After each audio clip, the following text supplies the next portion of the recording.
Hello guys, my name is John and in today's video we're going to take a look at OP. It's an L2 altcoin that was underperforming the whole market for the past few days. We can see that Bitcoin was going up a bit in this period, and since Bitcoin ran up a few percent, optimism felt pretty badly. We can take a look at what was it. It was like 6.5%.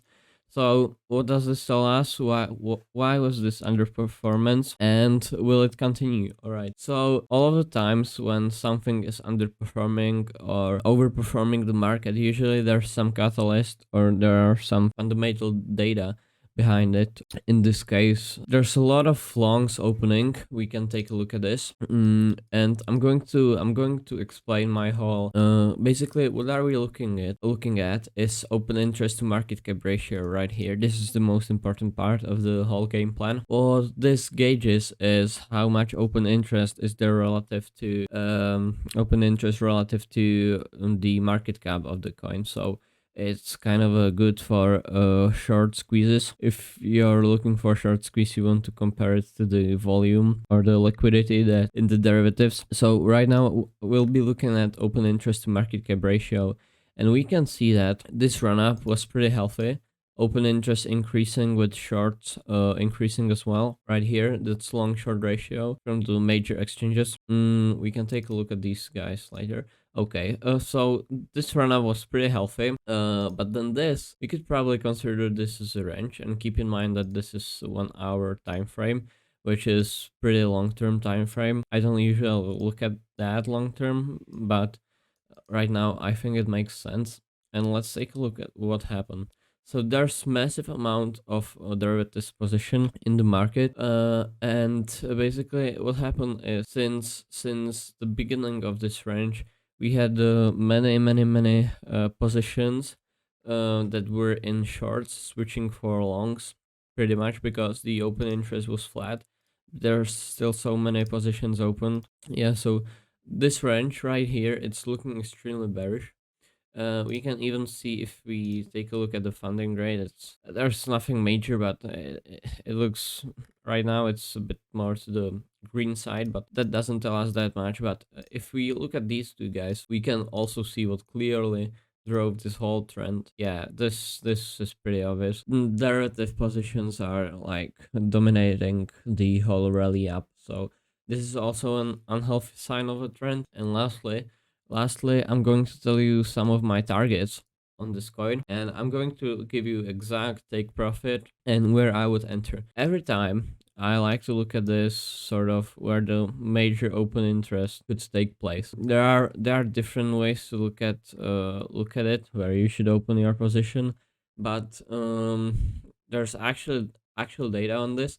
But from the chart itself, I would say that this is a good target if you think that Bitcoin will be going up massively. But I personally would take something as this, so the upper part of the range, and I would short this probably in this region somewhere over here. So that would be from now it would be like 5.3%, and I would go with something like this, very specific setup.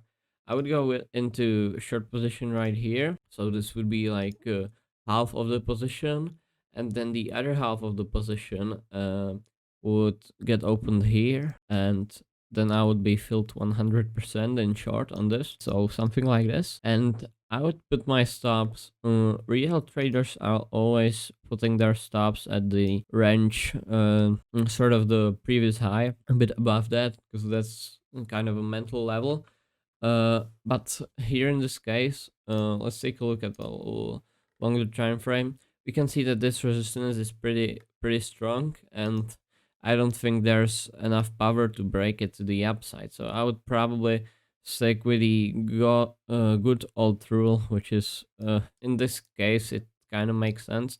So I would open something like this. So here we have one half of the short. There's the another half of the short, and we're going to aim at these levels right here. So that would be a risk to reward ratio 3.4, and here we have 1.8. So this is pretty good. You can take, for example, long position on something else as a hedge, because I'm pretty bullish on the market right now. But this can be as a good sort of a short position in your portfolio.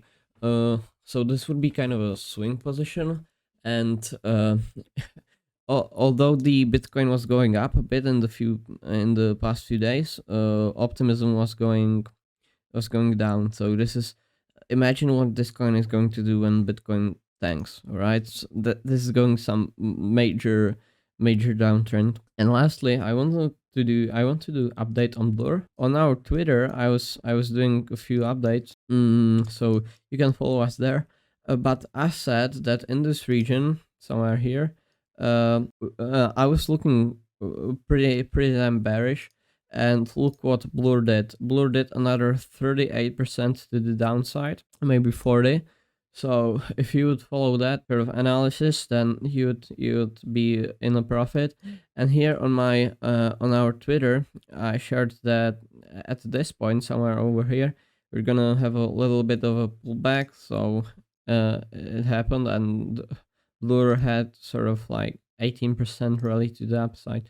So for me, I wouldn't trade this coin, because it's probably it tanked a lot, and this is not something I want to be long. So uh uh, when there's not some major sort of a short squeeze that's going to take place or can occur, then I'm not going to take any position on this coin, because I think it's pretty the fully diluted market cap. There's pretty big inflation on this coin, so nothing you want to hold for long term. All right, guys. So that will be my update on the situation. So short OP or kind of a I wouldn't trade that right now. And Bitcoin is looking, I'd say, it's looking pretty good. Maybe we're going to reach these levels. We'll see, but I wouldn't short Bitcoin. I would say that there's quite more liquidity to the upside, and overall this structure looks pretty bullish. So I'm bullish on Bitcoin, and I would short optimism. Okay, guys, if you like this video, don't forget to like and subscribe, and trade only if you're confident in your trading skill set. All right, thank you guys, and until the next video, bye bye.